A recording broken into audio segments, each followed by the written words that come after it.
Winning is the best feeling there is. It's 40,000 people, and they're cheering you on. There's no other high like it in the world. Now, that was a clip from The Smashing Machine. Joining us now to talk about that movie and others, we have with us film critic Richard Crouse. Good morning, Richard. Great to see you. Nice to see you. Thanks for having me. So let's start with The Smashing Machine, based on the true story of MMA fighter Mark Kerr, played by Dwayne Johnson, The Rock. Talk to us about his performance on the film.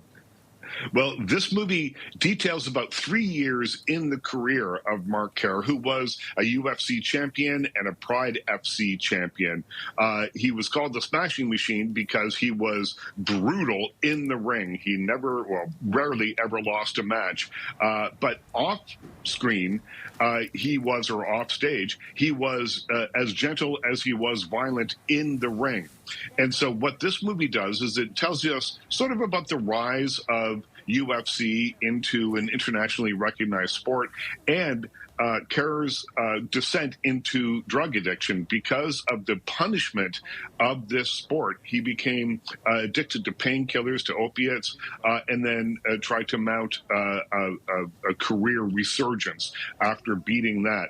And Dwayne Johnson hands in a great performance here. This is something transformational for him. His body obviously looks like it belongs to The Rock, the wrestler that we all know, but facially he looks much different. He's changed his voice, and when you see film of the real guy, Dwayne Johnson really nails it here. Unfortunately, the movie seems to be a little bit more concerned with telling us about the events of this fighter's life than actually showing them to us. So movies are a show me, don't tell me medium, so I was a little disappointed in the storytelling here, but Dwayne Johnson and Emily Blunt are very good. This is the third movie they've made together, and you can really feel the chemistry. So I give it 3 out of 5 stars, called The Smashing Machine, and it's in theaters right now. And you are right. Dwayne Johnson looks indeed quite different in the film. He does. Yeah. Okay, 3 on 5 for this one. Next up, we have Play Dirty, based on Parker book series by Donald E. Westlake. What about this one?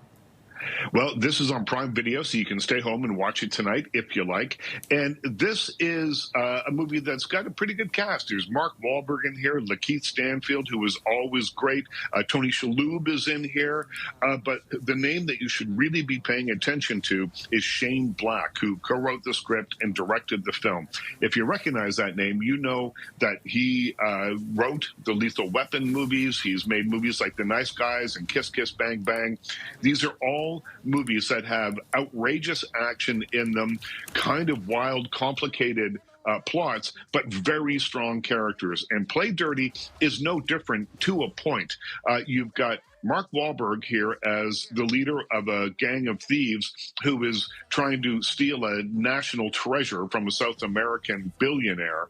But that part of the story doesn't matter so much as the characters do.